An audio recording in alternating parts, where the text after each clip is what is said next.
मैंने सोचा था शायद युवा शक्ति ऊर्जा शक्ति है, जयराम महतो सही दिशा में एक दिशाहीन होकर भटक गया है कि जयराम की आवाज जो गूंज रही थी वो एक समुदाय बेसिस में और युवा समुदाय विशेष के युवाओं के बीच में सीमित हो गया है। वो सर्वोपरि नहीं है, संपूर्ण झारखंड में नहीं है, सबको ले चलने की क्षमता खो दिया है।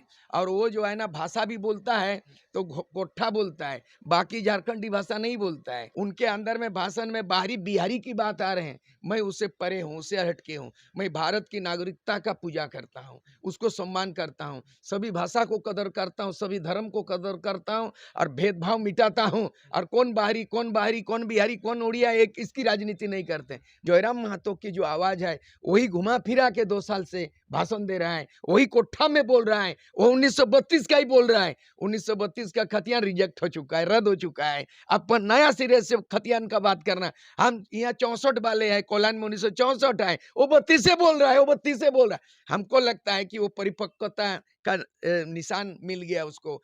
2 साल के अंदर में जेबी केसेस है, नो ट्रस्ट है, वो ना सोसाइटी रजिस्ट्रेशन है, ना कोई क्लब संस्था है। तैयारी तो नहीं, वो निर्दलीय लड़ जाए लेकिन पार्टी नहीं है, वो घोषणा पत्र नहीं है। आपकी अब भूमिका क्या रहेगी? आप काफी समय से, अब तो 2024 नजदीक आ गया, 15-20 दिन के बाद आचार संहिता लागू हो जाएगा, लोकसभा की डुगडुगी बज जाएगी। कहाँ देख रहे हैं झारखंड की राजनीति, और उसमें जो आप भूमिका थर्ड फ्रंट की बनाना चाहते थे, जो जयराम के साथ मिलकर बनाना चाहते थे, बाकी लोग, क्या हुआ? अभी एक हमने शुरू में बोला था कि एक चिंता का भी बात है, चिंतन का भी बात है, ठीक है। तो दोनों ही विषय है अभी हम लोगों के लिए, खासकर मेरे लिए। आज के तारीख में रामदयाल मुंडा नहीं है विद्वान। आज के तारीख में 9 भाषा के विद्वान डॉक्टर बीपी केसरी भी नहीं है। आज के तारीख में कोई पॉलिटिशियन ऐसा नहीं है, पाक-साफ नहीं है। मैं अपने आप को पाक-साफ बोल रहा हूँ, कोई तो हमको ईडी का नोटिस कर दे, सीबीआई छापामार कर दे, आय से अधिक धन संपत्ति देख ले, मैंने क्या लूटा है। मेरी ईमानदारी पे कोई किसी को अगर आँच है तो जाँच हो, आँच हो तो जाँच हो। मेरे ऊपर में अगर ईमानदारी का कोई आँच हो तो जाँच हो, सीबीआई पकड़े, अरेस्ट करे, गुंडागर्दी करे, हत्याकांड, जमीन घोटाला, 2 नंबरी करना। तो आज मैं आदिवासियों गर्व से कहता हूं, मैं व्यक्तिगत मेरे ऊपर में कोई आक्षेप नहीं है। मैंने ईमानदारी से पहल किया, त्याग का मिसाल है। हम अगर मेरे नेतृत्व में झारखंड आंदोलन नहीं होता तो राज्य नहीं बनता। मैं दावे के साथ कह रहा हूँ। आज के तारीख में युवा शक्ति जो आ रहा है, हमको लगता है जयराम जयराम बोल रहा है, 2 आवाज गूंज रही है चारों तरफ से। तीसरा तो गौन हो गया। झारखंड मुक्ति मोर्चा की आवाज दब गई, भ्रष्टाचार के भेंट चढ़ गई। झारखंड मुक्ति मोर्चा दावा नहीं कर सकता, आने वाला दिन में धूत दिखाई दे रहा है। लेकिन 2 आवाज आ रहा है, कोयलांचल में आ रहा है जयराम जयराम, और बाकी इलाके में हो रहा है जय श्री राम जय श्री राम। हम दोनों के बीच में नहीं। इसीलिए बोल रहा हूँ कि जयराम की आवाज जो गूंज रही थी वो एक समुदाय बेसिस में और युवा समुदाय विशेष के युवाओं के बीच में सीमित हो गया है। वो सर्वोपरि नहीं है, संपूर्ण झारखंड में नहीं है, सबको ले चलने की क्षमता खो दिया है।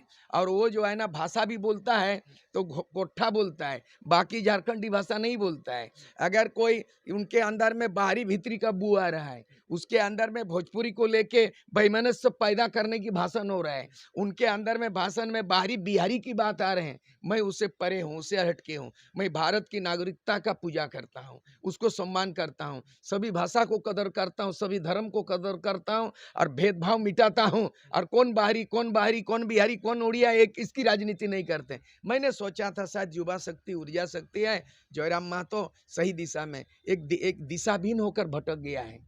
जैसे समुद्र में कोई जहाज दिशा सूचक के अभाव में वो दिशाहीन हो जाता है, उत्तर दक्षिण पूर्व पश्चिम भटक जाता है। जयराम महतो की जो आवाज है वही घुमा फिरा के 2 साल से भाषण दे रहा है, वही कोठा में बोल रहा है, वो 1932 का ही बोल रहा है। 1932 का खतियान रिजेक्ट हो चुका है, रद्द हो चुका है। अब नया सिरे से खतियान का बात करना। हम यहाँ 64 वाले हैं, कोलान में 1964 है, वो 32 से बोल रहा है, वो 32 से बोल रहा है। हमको लगता है कि वो परिपक्वता का निशान मिल गया उसको। और उनको जो है ना वो सर्वत्र झारखंड भी नहीं कर सका। और दुख इस बात का है कि वो मानने को तैयार नहीं है, झुकने को तैयार नहीं है, और भाषण में बरगला दिया लोगों को। नौजवान का करियर होता है, पढ़ना है, लिखना है और नौकरी करना, व्यापार बिजनेस। हमको लगता है 2 साल से उनके नेतृत्व में जो हुआ है, हम लग रहा था कि रोजगार भी मिलेगा, भ्रष्टाचार के खिलाफ भी होगा और उसके बाद जो है ना विकल्प में राजनीति भी होगा। लेकिन ये विकल्प में आज तक राजनीतिक पार्टी नहीं बना पाया। 2 साल के अंदर में जेबी केसेस है, नो ट्रस्ट है वो, ना सोसाइटी रजिस्ट्रेशन है, ना कोई क्लब लेकिन संस्था चुनाव की है। तैयारी तो नहीं, लोग वो कर रहे हैं। निर्दलीय लड़ जाए लेकिन पार्टी नहीं है वो, घोषणा पत्र नहीं है और जो उनकी विचार आ रही है, ये नौजवान लोगों को दिशा दिग्भ्रमित करने की दिशा है। इसीलिए अब हम चाहते हैं जेपी आंदोलन के तर्ज पर सूर्य सिंह बेसरा को जो है हमको आह्वान करना पड़ेगा।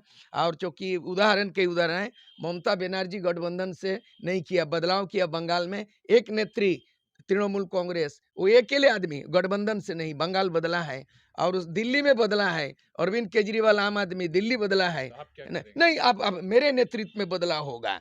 अब आप किसको ले आएंगे, सब तो दूध का धोया हुआ नहीं है ना, ठीक। सब दागी है, कोई बागी है। अब वो नहीं है और ये भी रिजेक्ट हो गया। ये मेरे सामने में भी ये राजनीतिक परिपक्वता नहीं, वैचारिक परिपक्वता का अभाव है और नौजवान को बरगलाया है, दिशाविहीन होकर भटक चुका है। जयराम का जो हुजूम भीड़, वन मैन शो हो गया, एक व्यक्ति हीरो टाइप का, हीरोइन टाइप का, ही सब वो नहीं, राजनीति नहीं होता है। राजनीतिक सबको बैठ करके बैठक ही होता है, सबको लेके चलता है। और हम किसी को बिहारी, किसी को बंगाली गालेंगे, भोजपुरी को गाली देंगे। हमारी भाषा प्रिय है तो दूसरा की भाषा भी प्रिय है। हम यहाँ की नागरिकता है तो भारत की बंगाली, बिहारी, गुजराती सबको नजर देना। मैं वो दृष्टिकोण को लेकर के जेपी आंदोलन के तर्ज पर संपूर्ण क्रांति 2024 में बदलाव करेंगे। चलिए, बहुत-बहुत धन्यवाद। आपकी क्रांति के लिए आपको शुभकामनाएँ। और झारखंड की राजनीति देखिए ऐसी पल-पल बदल रही है, काफ़ी मुद्दों से लेकर संवेदनशील रहती है। अभी फ़िलहाल जो भी चल रहा है, लेकिन अभी कई बदलाव आपको देखने को मिलेगा। अपने सहयोगी शेष राममूर्ति के साथ शशि भूषण, सोशल संवाद न्यूज़, झारखंड।